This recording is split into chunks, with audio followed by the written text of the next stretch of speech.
جسے نقصان اٹھانا نہیں آتا اسے نہیں معلوم فائدہ کس کو کہتے ہیں،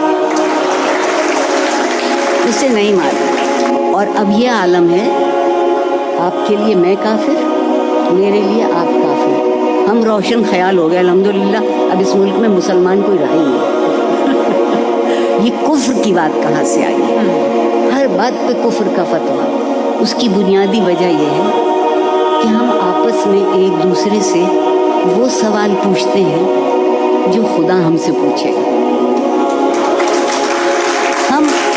ہم ایک دوسرے سے وہ سوال نہیں پوچھتے جو ہم پوچھ سکتے ہیں۔ تمہارا مذہب کون سا ہے؟ نماز کس طریقے سے پڑھتے ہو؟ قیام میں کھڑے ہو تو ٹانگوں کے درمیان سے دمبا گزر سکتا ہے یا نہیں گزر سکتا؟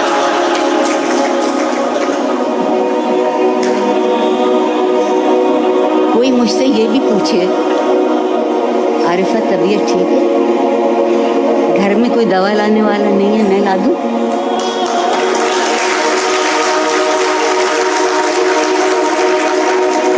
جو انسانوں سے پوچھنے کے سوال ہیں وہ اگر ہم پوچھیں تو ہم روشن خیال ہیں، اور اگر ہم ایک دوسرے سے وہ سوال پوچھتے رہیں جو خدا ہم سے پوچھے گا تو ہم بہت اچھے ہیں۔ روشن خیالی ذہن کی پھپھوندی اتارنے کا نام ہے۔ روشن خیالی دل پہ سے ظلم کی کالک مٹانے کا نام ہے۔ ظلم سب سے بڑی، ہم ظلم سمجھتے ہیں وہ کسی کا گلا کاٹا تبھی ظلم ہوا، ایک چھوٹا سا جھوٹ بول دیا وہ بھی ظلم۔ اور مجھے عربی زبان کا یہ لفظ بہت اچھا لگتا ہے، اس کے معنی حد سے بڑھ جانا۔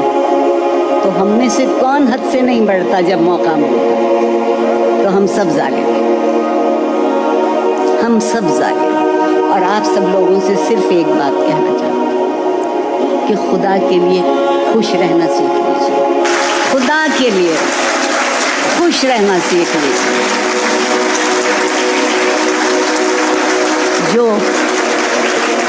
جو خوش ہوتا ہے وہ مطمئن ہوتا ہے، جو مطمئن ہوتا ہے وہ عمل کرتا ہے، جو عمل کرتا ہے وہ بامراد ہوتا ہے، اور جو بامراد ہوتا ہے وہ سرخرو ہوتا ہے۔ بہت شکریہ۔